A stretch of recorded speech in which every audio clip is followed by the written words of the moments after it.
things about the region is that long hang time that we can have here, so we can push that harvest date right out, and I think there's a really distinctive regional character that you get in the Rieslings from Canterbury and from the Waipara Valley here, which is this a real spiciness and an orange peel, orange zesty mandarin spray sort of character. I think that I think that's one of that long hang time is one of the important things. Obviously we get the warm days, the cool nights. I think we're getting the fruit obviously ripe enough, but obviously really good levels of natural acidity.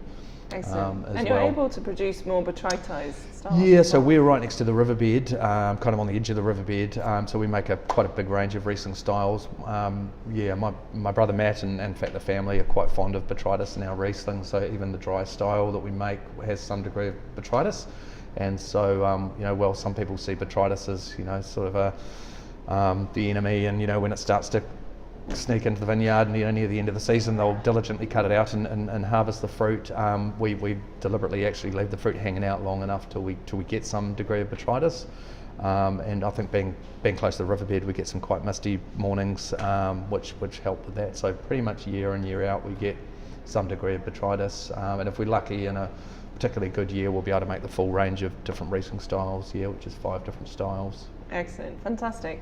And just picking one style, can you give me your top pairing for your Pegasus Bay Riesling and some nice kind of New Zealand cuisine that you would Sure, yeah, absolutely. So I would go for, I'll say our Bel Canto, and I would say the Bel Canto, it's dry, but it's got it does have a little touch of residual, but it's in that dry sort of category. It's got a lot of kind of fruit concentration to it.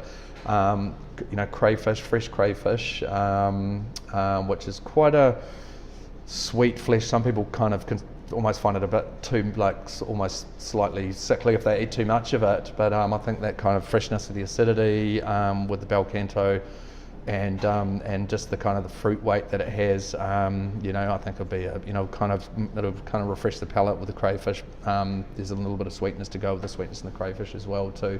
So crayfish, just straight under the grill with some lemon, and actually make a little bit of a sauce up with the mustard, which is the brains basically, and the crayfish head with like a little bit of white wine and some butter, and pour that over the top, and believe me, it tastes nicer than it sounds. Delicious. Thank you very much.